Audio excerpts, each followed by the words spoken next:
காஞ்சிபுரத்தில் ஒரு கடையில் போலி பட்டுப்புடவைகளை விற்று வாடிக்கையாளர்களை ஏமாற்றியதாக புகார் எழுந்திருக்கிறது. இது தொடர்பான கூடுதல் தகவல்களை விவரிக்கிறார் செய்தியாளர் சுப்பிரமணியன். அவரிடம் கேட்கலாம்.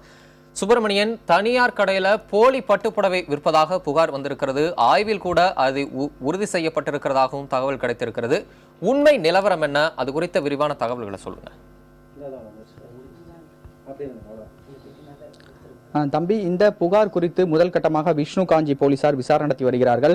புகாரை பெற்றுக்கொண்டு விசாரணை நடத்தி வருவதாக காவல்துறை தரப்பில் தெரிவிக்கப்பட்டிருக்கிறது. இந்த நிலையில் இந்த போலி பட்டு புடவை விற்பனை தொடர்பாக பாதிக்கப்பட்ட நபர் நம்மோடு இருக்கிறார். கௌசல்யா, பல்லாவரத்தை சேர்ந்தவர். அவரிடம் நாம் சில கேள்விகளை கேட்கலாம். வணக்கம்மா, நீங்க எப்போ அந்த பட்டு புடவை நீங்க போய் வாங்கினீங்க? அவங்க உங்களுக்கு என்னென்ன தகவல்கள் தெரிவிச்சாங்க? நேற்று காலையில் 11:30 மணிக்கு இங்கே வந்தோம். எங்கள் வீட்டில் ஃபங்க்ஷன் மேரேஜ் வச்சுருக்கோம், அதுக்காக புடவை எடுக்க வந்தோம். அப்புறம் பார்த்தோம் எல்லா புடவையும். இந்த புடவை எடுத்தோம், 28,000 சொன்னாங்க. டிஸ்கவுண்ட் பண்ணி 19,000 கொடுத்தாங்க. அப்புறம் நாங்கள் வாங்கின்னு வெளியே வந்துட்டு ஹோட்டலில் சாப்பிட்டு இருந்தோம். அப்புறம் எடுத்து பார்த்துட்டு இருந்தோம். எங்கே வாங்கினீங்கன்னு கேட்டாங்க ஒருத்தர். இங்கே வாங்கினேன், அங்கே கொஞ்சம் நல்லா இருக்காது அப்படின்னாங்க. சரி, நம்மளும் இவ்வளோ காசு கொடுத்து வாங்கினோமே, சரி நமக்கும் கஷ்டம் தானே அப்படின்ட்டு சரி டெஸ்ட் பண்ணி பார்த்துடலாம் அப்படின்னு சொல்லிட்டு பார்த்தோம். 0% கூட இல்லை, நல்லாயிருக்கும் பட்டு அப்படின்னு சொன்னாங்க. ஒன்றுமே இல்லைன்னு. அந்த கடை உரிமையாளர்கள், கடை ஊழியர்கள் உங்களுக்கு என்ன உத்தரவாதம் கொடுத்திருந்தாங்க? இதுல உண்மையான பட்டுப்புடவை, இது காஞ்சிபுரம் பட்டுப்புடவை என்று சொன்னாங்களா? இல்ல என்னென்ன இது இருக்கு சொன்னாங்க? பட்டுப்புடவைன்னு சொன்னாங்க, அவ்வளவுதான். பட்டுப்புடவைன்னு சொன்னாங்க, மற்றபடி எதுவும் சொல்ல. வெள்ளி சரிகை பட்டுப்புடவை, அவ்வளவுதான். இதை ஆய்வு பண்றதுக்கு நீங்க ஆய்வு கூடத்தை கொண்டு போனீங்களா? அவங்க என்ன சொன்னாங்க? அங்க இது எதுவுமே இல்லைன்னு சொல்லிட்டாங்க. வேஸ்டேஜ் ஒண்ணுமே இல்லை அப்படின்ட்டாங்க. இது எவ்வளவு ரூபாய்க்கு வரைக்கும் போகும்னு சொல்லியிருந்தாங்க ஆய்வு கூடத்துல? ஒரு 1000 ரூபாய்க்கு போற மாதிரி சொன்னாங்க. நீங்க எவ்வளவுக்கு வாங்கினீங்கம்மா? 19,000. இது சம்பந்தமா நீங்க கடை உரிமையாளர்கிட்ட போய் கேட்டீங்களா? இந்த மாதிரி நாங்க ஏமாந்துட்டோம் சொல்லி சொன்னீங்களா? நாங்க கம்ப்ளைண்ட் பண்ணிட்டோம், போலீஸ் ஸ்டேஷன்ல போய் கம்ப்ளைண்ட் பண்ணோம். அவங்க நடவடிக்கை எடுக்கிறாங்க. என்ன புகார் கொடுத்துருக்கீங்கம்மா? அதே மாதிரி போலி புடவை வைக்கிறாங்க அப்படின்னு சொல்லி கொடுத்துருக்கோம். நன்றிம்மா. தம்பி, இதே போல குன்றத்தூரை சேர்ந்த மோகன் என்பவரும், அதே போல வாணியம்பாடியை சேர்ந்த அருள் என்பவரும் இதே போலி பட்டுப்புடவைகளை வாங்கி ஏமாந்திருக்கிறார்கள்.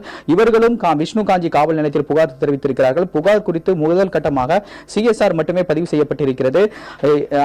அடுத்த கட்ட விசாரணை நடந்து வருவதாக காவல்துறை தரப்பில் தெரிவிக்கப்பட்டிருக்கிறது. தம்பி சுப்பிரமணியன், இப்போ வாடிக்கையாளர் தரப்புல இருந்து இதை நாங்க ஆய்வு கூடத்துக்கு எடுத்துட்டு போய் உறுதி செஞ்சதுல இதுல 0% தான் இருக்கு அப்படிங்கிற விளக்கம் தங்களுக்கு கிடைச்சிருக்கிறதா சொல்லியிருக்காங்க. இப்படியான ஒரு நிலையில இந்த புகார் தொடர்பாக சம்பந்தப்பட்ட கடையை நீங்க அணுகி கேட்டீங்களா? அவர்கள் இது தொடர்பாக ஏதாவது விளக்கம் கொடுத்திருக்காங்களா? காயத்ரி, இது சம்பந்தமாக சம்பந்தப்பட்ட அந்த துணிக்கடையிடம் தொடர்பு கொண்டு கேட்டபோது முறையான எந்த தகவல்களையும் அவர்கள் தர மறுத்து விட்டார்கள். ஆனால் காவல்துறை மூலமாக அவர்கள் இந்த வழக்கை சமரச பேச்சுவார்த்தை மூலமாக அந்த வழக்கை முடிக்கும் முயற்சியில் தான் அவர்கள் ஈடுபட்டு கொண்டிருக்கிறார்கள். பாதிக்கப்பட்ட நபர்களுக்கு நஷ்ட ஈடு கொடுத்து, அதாவது இந்த புடவைக்குடைய விலையை கொடுத்து இந்த புடவையை திருப்பி வாங்குவதற்கான முயற்சியில் அவர்கள் ஈடுபட்டு கொண்டிருப்பதாக காவல்துறை தரப்பில் தெரிவிக்கப்பட்டிருக்கிறது. இது மட்டுமல்லாமல் இந்த பட்டுப்புடவை, இந்த போலி பட்டுப்புடவை குறித்து இந்த காஞ்சிபுரத்தில் இருக்கக்கூடிய நெசவாளர் சங்கர் என்பவர் நம்மோடு இருக்கிறார். இந்த போலி பட்டுப்புடவை எப்படி தயாரிக்கப்படுகிறது, அது மட்டுமல்லாமல் ஒரிஜினல் பட்டுப்புடவை எப்படி தயாரிக்கப்படுகிறது என்ற விவரங்களை தெரிவிப்பதற்காக அவர் நம்மோடு இருக்கிறார். சில கேள்விகளை அவர் முன்வைக்கலாம். சார் வணக்கம் சார். ஒரிஜினல் காஞ்சிபுரம் பட்டுப்புடவை என்பது எப்படி இருக்கும் சார்? ஒரிஜினல் காஞ்சிபுரம் பட்டுப்புடவைன்றது புடவைன்றது எல்லாமே. சுப்பிரமணியன், நீங்க இணைப்பிலே இருங்க. நம்மிடம் தொலைபேசி இணைப்பில் இது குறித்து விளக்கம் தருவதற்காக காஞ்சிபுரம் மாவட்ட ஆட்சியர் கஜலட்சுமி இணைப்பில் இருக்கிறார். அவரிடம் பேசலாம். வணக்கம் மேடம். வணக்கங்க. வணக்கம். நீங்க இணைப்புல வந்ததுக்கு முதற்கட்டமா நன்றி. இப்ப தனியார் கடைகள்ல இது போன்ற போலி பட்டுப்புடவைகள் விற்பதா புகார் வந்திருக்கே, அது குறித்து உங்க கவனத்துக்கு வந்துச்சா? நாங்க பார்த்தோம், பேப்பர்ல வந்தது. இந்த நியூஸ் சம்பந்தமா நாங்க இது சம்பந்தப்பட்ட துறை அதிகாரிய விசாரிச்சுட்டு என்னென்ன விசாரிச்சு அதனுடைய அறிக்கை கொடுக்க சொல்லியிருக்கோம். அப்படி இருந்ததுன்னா, ஃபால்ஸ் இருந்தது, போகஸ் அப்படின்னா நம்ம அதுக்கான நடவடிக்கை எடுக்கலாம். கிரிமினல் ஆக்ஷன்னா கிரிமினல் ஆக்ஷன் எடுக்கலாம். இல்லை, இது இந்த புடவையை அவங்க சம்பந்தப்பட்ட வாடிக்கையாளர்கள் எடுத்துட்டு போய் ஆய்வு கூடத்துல உறுதிப்படுத்தியிருக்காங்க. அதுல 0% அப்படின்னு சொல்லி வந்திருக்கு. இந்த மாதிரி ஒரு வாடிக்கையாளரை ஏமாற்றுறது அப்படிங்கிறது என்ன மாதிரியான ஒரு குற்றம் அப்படின்னு சொல்லப்படுது?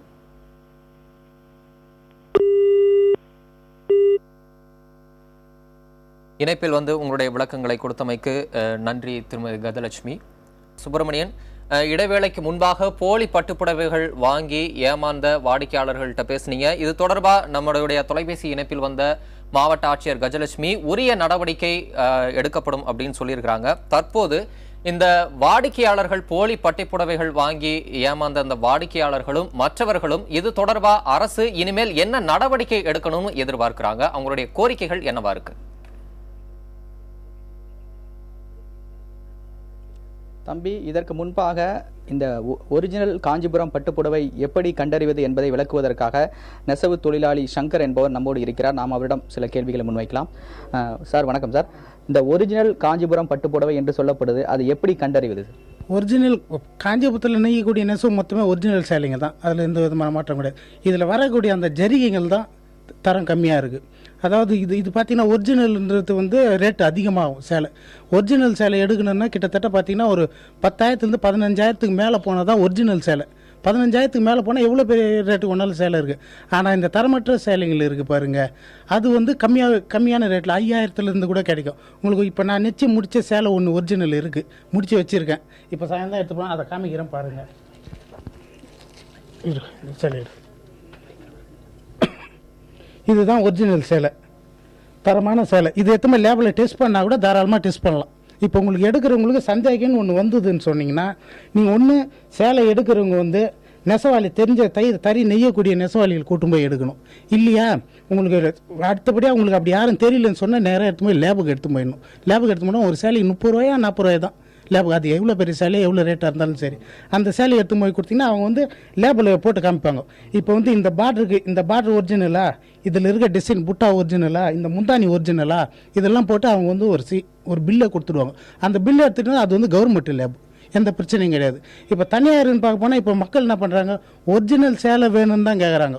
ஒரிஜினல் பட்டு ஒரிஜினல் ஜரிகளை தயார் பண்ணதா, தரமானதா, அதை யாரும் கேட்டு வாங்குறது இல்லை. இன்னைக்கு நிலைமை போகிறாங்க ஏதோ ஒன்று ஒரிஜினல் காஞ்சிபுரம் பட்டு எல்லாம் பட்டுன்னு பார்த்தீங்கன்னா காஞ்சிபுரத்தில் தயார் பண்ணுறது எல்லாம் ஒரிஜினல் தான். இந்த ஜரிகளை தான் டிஃப்ரெண்ட்டு, இதை தான் பார்த்து வாங்கணும். ஒன்று நெசவு நெய்யக்கூடிய தொழிலாளிகிட்ட போய் வாங்கணும்.